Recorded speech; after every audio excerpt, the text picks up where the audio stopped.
Okay, I was having a little problem. I didn't get it in the right spot. I've never tightened one of these chains like this before, and I got it a little bit too tight. I'm going to loosen it up here in just a second, but I've never messed with one like this. You loosen this knob up on top, and it's got a cam in there.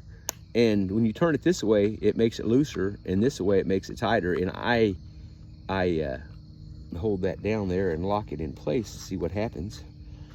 I guess I didn't get it. Well, I got it too tight again. I thought I had it just right. I think I'm moving it a little bit. Let me take it back again.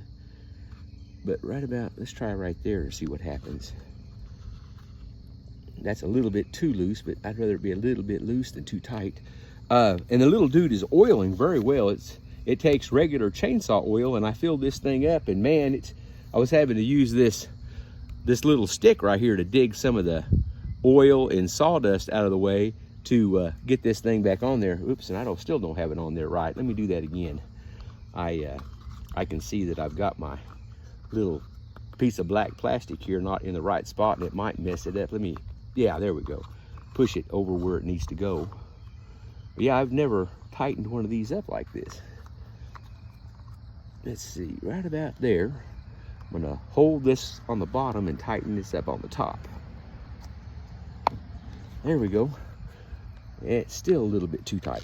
But anyways, that's what my problem was, is I hit one of those little limbs, and I guess it made the chain jump off, and I just didn't get this in the right spot, and I just redid it. That's, like I said, this is the second time it's ever jumped the chain. This is the first time I've ever used it, but I think the reason it jumped the chain the second time was my fault, because I didn't get it quite right. So let me show you what I've got done here. I've got this big old pile of brush right here, and I've got everything except for those two little limbs right over there I've got to cut off, and then I'm gonna come over here and cut these off where I can get them from the other side, and I'll put my ladder back over the barbed wire fence and go over here and cut all this stuff up and throw it over here and put it over here, and this would be pretty much a done deal. But that's probably, from where I cut it down to the edge of the building, there is probably getting close to between 10 and 12 feet. And that highest limb I cut off, I believe, was real close to 19 feet, but I was standing on my little giant.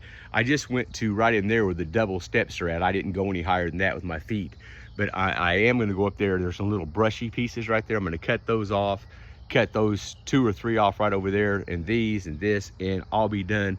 But it turned out to be a pretty big pile of brush, as you can see.